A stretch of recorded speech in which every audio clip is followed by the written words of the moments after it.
Hi friends, മലയാളത്തിൽ ഇപ്പോൾ ഏറ്റവും കൂടുതൽ പ്രോമിസിങ് ചെയ്തതിന് രണ്ട് മൂന്ന് ആക്ടേഴ്സ് പറയുകയായിരുന്നെങ്കിൽ ഒന്ന് ബേസിൽ ജോസഫാണ്, രണ്ട് ആസിഫ് അലി. ഇപ്പം അതിനുശേഷം വരുന്നൊരു നമ്മുടെ സ്വന്തം ടോവിനോ തോമസ്. ഇവരാണ് ഇപ്പോൾ ഒരു എന്താ പറയുക പ്രോമിസിങ് ആയിട്ട് പോയിക്കൊണ്ടിരിക്കുന്ന മലയാളത്തിൽ ഇപ്പോഴത്തെ ഒരു പുതുതലമുറയിൽപ്പെട്ടിട്ടുള്ള ആളുകൾ. പിന്നെ ഈ മോഹൻലാൽ മമ്മൂട്ടി പറയുന്ന ടീമുകൾക്ക് അതൊക്കെ റേഞ്ച് വേറെ. ഓക്കെ, ആ റേഞ്ചിലൊന്നും നമുക്ക് തൊടാൻ പറ്റില്ല. അപ്പോൾ ഇതിൽ പറയുന്ന ഇപ്പോൾ പറയുന്നതിൽ ഏറ്റവും മലയാളത്തിൽ ഇപ്പോൾ കഴിഞ്ഞ് കഴിഞ്ഞാൽ മോഹൻലാൽ മമ്മൂട്ടി കഴിഞ്ഞാൽ ഇപ്പോൾ അധികം സിനിമകൾ ഓടിക്കൊണ്ടിരിക്കുന്നതും അല്ലെങ്കിൽ ആ സിനിമകളൊക്കെ ഒരുപാട് ശ്രദ്ധിക്കപ്പെടുന്ന ഒരു മൂന്ന് ആക്ടേഴ്സ് പറയുകയാണെങ്കിൽ എന്താ പറയുക, അതിൽ നമ്മുടെ ടോവിനോ തോമസും നമ്മുടെ പിന്നെ ഇദ്ദേഹം ബേസിൽ ജോസഫ് പിന്നെ ആസിഫ് അലി, ഇവരാണിപ്പം അത്യാവശ്യം ഇവിടെ ഉള്ളത്. പിന്നെ ദുൽഖർ പിന്നെ പാൻ ഇന്ത്യൻ സ്റ്റാർ ആയതുകൊണ്ട് അദ്ദേഹത്തിന് എന്താ പറയുക, അദ്ദേഹം വർഷത്തിലൊരിക്കൽ വന്ന് ചെയ്താൽ മാത്രമേ മലയാള സിനിമ ഉണ്ടാവുള്ളൂ. അല്ലാത്ത പക്ഷേ അദ്ദേഹം ഫുൾ എന്താ പറയുക, അദ്ദേഹത്തിൻ്റെ റേഞ്ച് പറഞ്ഞാൽ മലയാളത്തിൽ മറ്റേ നടനേക്കാളും വലിയ റേഞ്ചാണ്. ഇപ്പോൾ മോഹൻലാൽ മമ്മൂട്ടി അവനേക്കാളും വലിയ റേഞ്ച് ഇപ്പോൾ എന്താ പറയുക ദുൽഖർ സൽമാൻ ഉണ്ടെന്ന് പറയാൻ പറ്റും. കാരണം ഇവരൊക്കെ ഇത്രയും 50-40 വർഷമൊക്കെ ഉണ്ടാക്കിയൊരു ഒരു സ്റ്റാർഡം ഇല്ലെങ്കിൽ ആ ലെവലുണ്ടല്ലോ, ആ ലെവൽ ഇല്ലെങ്കിൽ ആ ഒരു ഹൈപ്പൊക്കെ ദുൽഖർ പറഞ്ഞ ഒരു വ്യക്തി വളരെ നിസ്സാരമായിട്ട് എത്രയോ പെട്ടെന്ന് കൊണ്ട് അദ്ദേഹം ഈ മലയാള സിനിമയിൻ്റെ പുറത്ത് ചെന്ന് മറ്റു ഇൻഡസ്ട്രി ഇപ്പോൾ 100 കോടിയൊക്കെ അടിച്ചിട്ടൊരു വ്യക്തിയാണ്. അപ്പോൾ അദ്ദേഹത്തിൽ നിന്നും ഒരു മോളിവുഡിൽ സ്റ്റാർ എന്ന് പറഞ്ഞ ആ ഒരു ഇൻഡസ്ട്രിയിൽ മാത്രം നിൽക്കുന്ന ഒരാളായിട്ട് ഒതുങ്ങില്ല. അപ്പോൾ അദ്ദേഹത്തിന് ഒരു പ്രത്യേകതരം പവറുണ്ട്. നമ്മുടെ മറ്റുള്ള ഇൻഡസ്ട്രിയിൽ പോലെയല്ല, മറ്റുള്ള ഇൻഡസ്ട്രിയിൽ നായകന്മാർ പോലെ ഒരു പ്രത്യേക റീജിയണൽ സ്റ്റാർ അല്ല. എന്താ പറയുക, നമ്മുടെ ദുൽഖർ സൽമാൻ അദ്ദേഹം ഒരു പാൻ ഇന്ത്യൻ സ്റ്റാറാണ്. അദ്ദേഹത്തിന് സിനിമ എവിടെ എടുത്താലും ആ സിനിമ അവിടെ ഓടും.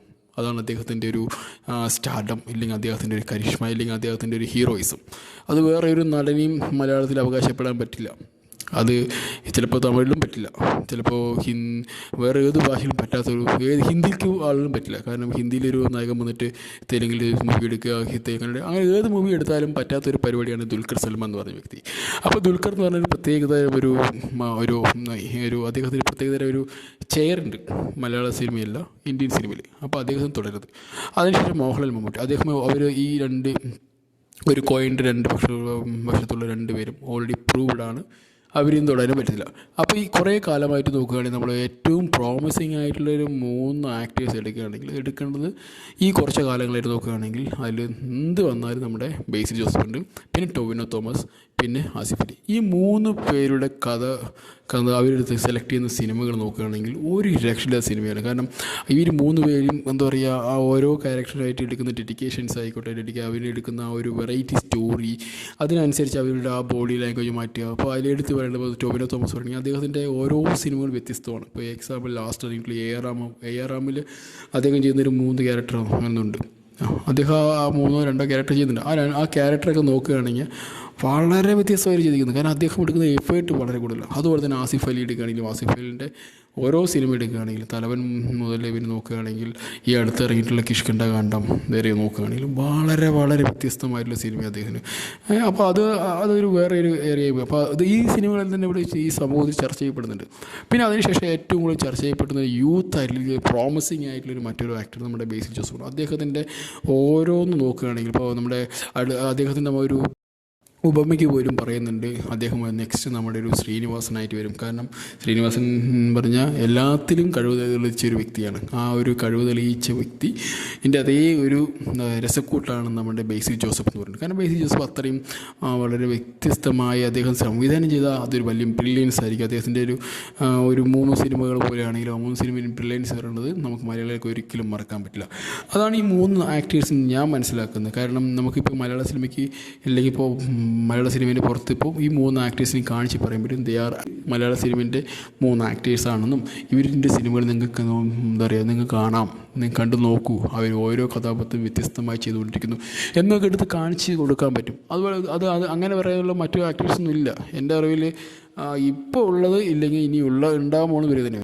പൃഥ്വിരാജൊക്കെ ഫീൽഡ് ഔട്ടായി എന്നാണ് എനിക്ക് തോന്നുന്നു. പൃഥ്വിരാജ് ഇരുന്നപ്പോൾ പൃഥ്വിരാജ് സിനിമ ഏതോ ഓടിയിരിക്കുന്നു ഇവിടെ ഒരു സിനിമയില്ല ഇപ്പോൾ പാനന്തി സിനിമയിൽ പോകും. ഇദ്ദേഹം ഏതൊക്കെ സിനിമ അഭിനയിച്ചിട്ടുണ്ടോ ആ സിനിമയൊക്കെ പൊട്ടി പാളിസാകുമല്ലോ. ഏതെങ്കിലും സിനിമ വിജയിച്ചിട്ടുണ്ടോ? ഇല്ല. ഇപ്പോൾ പുതിയൊരു സിനിമ രാജമൗലി സിനിമയും കൂടി വരാൻ പോകുമെന്ന് പറയുന്നു. എന്തായാലും ആ സിനിമയുടെ ഗതി അപ്പം തന്നെ കാണണം. കാരണം ഇങ്ങനെ അഭിനയിച്ചിട്ട് എല്ലാ എന്താ പറയുക ഔട്ട് ഓഫ് മലയാളത്തിൽ വരുന്ന എല്ലാ സിനിമകളും പൊട്ടി പാളീസായിട്ട്. പിന്നെ ഇന്ന് മലയാളികൾക്ക് ഓർക്കാൻ പറ്റുന്ന രീതിയിലുള്ള ഓരോ സിനിമകളാണ് ഈ 3 ആക്ടേഴ്സ് ചെയ്യുന്നത്. ആസിഫ് അലി ആയാലും നമ്മുടെ ടോവിനോ തോമസ് ആയാലും ബേസിൽ ജോസഫ് ചെയ്യുന്ന മലയാളികൾക്ക് ഏറ്റവും കൂടുതൽ കണക്റ്റഡ് ആയിട്ട് സിനിമയാണ്. വളരെയധികം എന്താ പറയുക, ഒരു ഹീറോ എന്ന പരിവേഷമൊന്നും ഇല്ലാതെ ഒരു വളരെ സാധാരണക്കാർ നടത്തുന്ന ചില കാര്യങ്ങൾ, സാധാരണക്കാരുമായി ബന്ധപ്പെട്ടുള്ള കണക്ഷനായിട്ടുള്ള കാര്യങ്ങൾ, അങ്ങനെ അതിന് അത്ര വലിയ ഫിസിക്കൽ അപ്പിയറൻസോ ഒന്നും ആവശ്യമില്ല. അവരനുസരിച്ച് മാറ്റുന്നത്. ഇപ്പോൾ ഈ 3 പേരിൽ ഏറ്റവും കൂടുതൽ ഫിസിക്കൽ അപ്പിയറൻസ് ഉള്ളത് ടോവിനോ തോമസാണ്. പക്ഷേ ടോവിനോ തോമസ് എന്നിരുന്നാലും ഏത് കഥാപാത്രം അതിനനുസരിച്ച് ചെയ്യാനും അദ്ദേഹത്തിന് ആ ബോഡി കുറയ്ക്കാനും കൂട്ടാനൊക്കെ വളരെയധികം എന്താ പറയുക ചെയ്യാൻ പറ്റുന്നത്, വളരെ നല്ല രീതിയിൽ ചെയ്യാൻ പറ്റുന്നത്. കാരണം നമ്മൾ അമീർ ഖാനൊക്കെ ചെയ്യുന്ന പോലെ ആ ബോഡി കൂട്ടാനും കുറയ്ക്കാനൊക്കെ വളരെ പെട്ടെന്ന് ചെയ്യാൻ പറ്റുന്നൊരു അപൂർവം ഒരു നടൻ ആണ് നമുക്ക് മലയാളത്തിൽ. അത് അദ്ദേഹത്തിന് കിട്ടിയൊരു എന്താ പറയുക, ഒരു നല്ലൊരു ബ്ലെസ്സിങ് ആയിട്ട് എനിക്ക് തോന്നിയിട്ടുണ്ട്. അപ്പോൾ അതുകൊണ്ട് തന്നെ 3 ആക്ടേഴ്സ് ആയിരിക്കും ഇനി ഈ നമ്മുടെ കുറച്ച് കാലം ഈ മലയാളി ഇൻഡസ്ട്രിയിൽ എന്നും എന്താ പറയുക നിലനിൽക്കുക എന്ന് തോന്നുന്നു. കാരണം മറ്റ് ആക്ടേഴ്സിനൊന്നും വലിയ കാര്യമില്ല. കാരണം ഇപ്പോൾ മറ്റ് ആക്ടേഴ്സ് എന്ന് പറയുമ്പോൾ പൃഥ്വിരാജിനൊക്കെ വരുമ്പോൾ അദ്ദേഹത്തിനൊന്നും വെറൈറ്റി റോൾസൊന്നും നമുക്ക് കണ്ടെത്താൻ പറ്റില്ല. കാരണം കുറേ കാലങ്ങൾക്ക് ശേഷം എല്ലാ സിനിമകളും അദ്ദേഹത്തിന് ഒരേപോലെ തന്നെ ആയിരിക്കും എനിക്ക് ഫീൽ ആയിട്ടുണ്ട്.